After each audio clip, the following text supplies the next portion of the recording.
हाँ स्टूडेंट्स, एक पोइम दो क्वेश्चन की थ्योरी में देखिए आज हम एक नई पोइम लेते हैं। An elementary school classroom in a slum. Important poem है, 6 में से ये सबसे ज़्यादा इम्पोर्टेंट है। इसलिए इम्पोर्टेंट है क्योंकि ये स्टूडेंट लाइफ से सीधी जुड़ी हुई कविता है। तो इस पोइम के हम दो क्वेश्चन लेते हैं।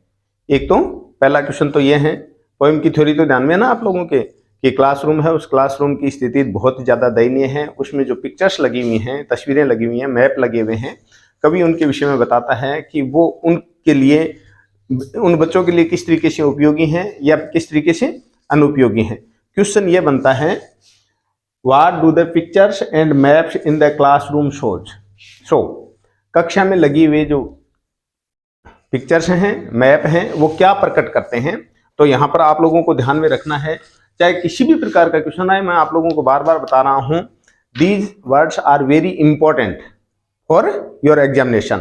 आप कोई भी क्वेश्चन इस तरीके का आ गया जो आपके अंडरस्टैंडिंग से बाहर है, तो भी आप अगर इन आंसर को आपकी आंसर शीट में शामिल करते हैं ना, तो आपका क्वेश्चन कंप्लीटली गलत नहीं जाता है, याद रखें। और हूबहू क्वेश्चन आ गया तो बहुत ही बढ़िया बात है। दो क्वेश्चन ले रहे हैं ना हम, वास्तव में बहुत इंपॉर्टेंट क्वेश्चन को हम शामिल कर रहे हैं। तो पहला क्वेश्चन देखिए, what do the picture and maps in the classroom show. कक्षा में लगे हुए जो पिक्चर और मैप हैं वो क्या प्रकट करते हैं, क्या शो करते हैं। तो यहाँ पर देखिए मैंने 4 पिक्चर को शामिल किया है। पहला है पिक्चर ऑफ शेक्सपियर। शेक्सपियर की तस्वीर जो है वो रिप्रेजेंट्स, प्रस्तुत करती है, प्रकट करती है नॉलेज एंड क्रिएटिव आर्ट, ज्ञान और रचनात्मक कला को। Picture of Shakespeare represents knowledge and creative art. Shakespeare की तस्वीर नॉलेज और रचनात्मक कला को प्रकट करती है, प्रस्तुत करती है या प्रतिनिधित्व करती है। पिक्चर ऑफ टायरलेस वैली, यानी टायरलेस वैली की तस्वीर क्लासरूम में लगी हुई है, वो क्या शो कर रही है, क्या प्रकट कर रही है। तो उसमें लिखा है रिप्रेजेंट्स द नेचुरल ब्यूटी, वो प्राकृतिक सौंदर्य को प्रकट कर रही है। तीसरी तस्वीर है वो किसकी है, उगते हुए सूर्य की, rising sun, dawn, represents the hope and progress, आशा और उन्नति का प्रतिनिधित्व करती है, represents the progress and hope. Picture of sun. Last the map of the world, map of world, संसार का नक्शा क्या प्रकट करता है, रिप्रेजेंट्स द सिविलाइज्ड वर्ल्ड, वो सभ्य संसार को प्रकट करता है, सभ्य संसार को प्रस्तुत कर रहा है। तो यहाँ पर जो 4 तस्वीरें लिखी हैं आपके क्लासरूम में या स्लम के क्लासरूम में, उसको कवि ने इस तरीके से प्रस्तुत किया है। तो लास्ट में अगर आप लिखना चाहें तो आप ये लिख सकते हैं, these pictures and maps are not meaningful for the students of slum school. Slum school के बच्चों के लिए इन तस्वीरों का कोई महत्व नहीं है। क्यों महत्व नहीं है वो हम अगले क्वेश्चन में शामिल कर रहे हैं। देखिए क्वेश्चन देखिए, शानदार और बहुत ही जानदार क्वेश्चन है। 3 question answer 1।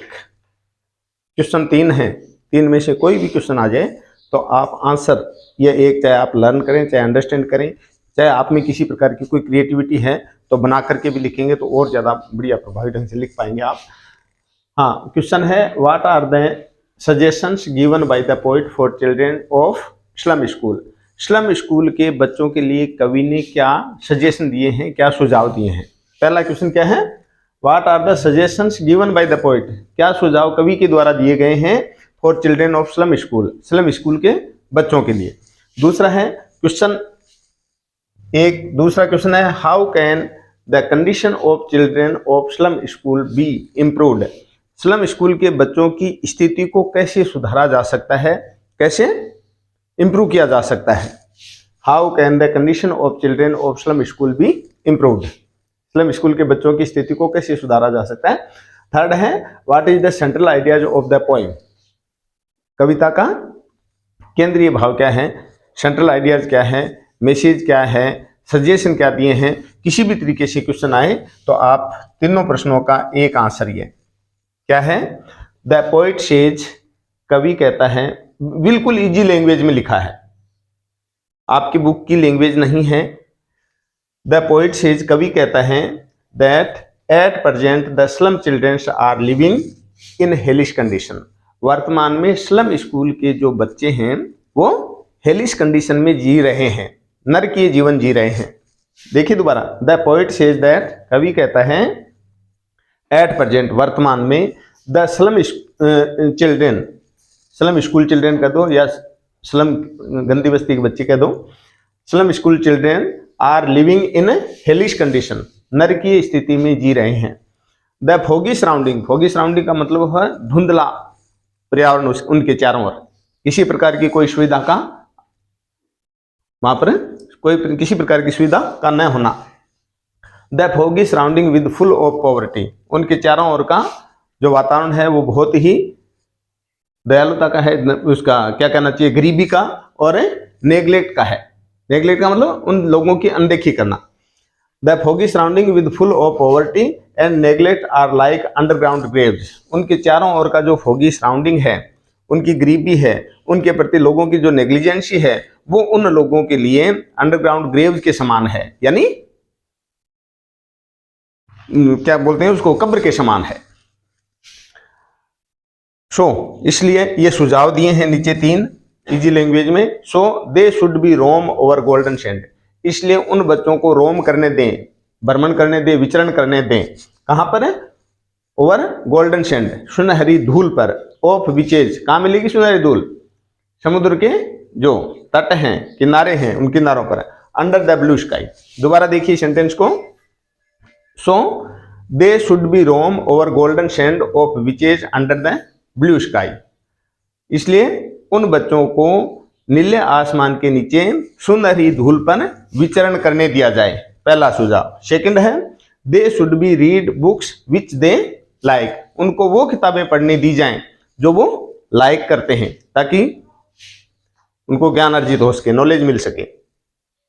They should B live freely in man stream areas, man stream areas का मतलब है ऐसी बस्ती जहां पर सब प्रकार के लोग रहते हैं, उच्च वर्ग के लोग भी रहते हों, तो वहां पर उनको विचरण करने दें खुले रूप से, स्वतंत्र रूप से।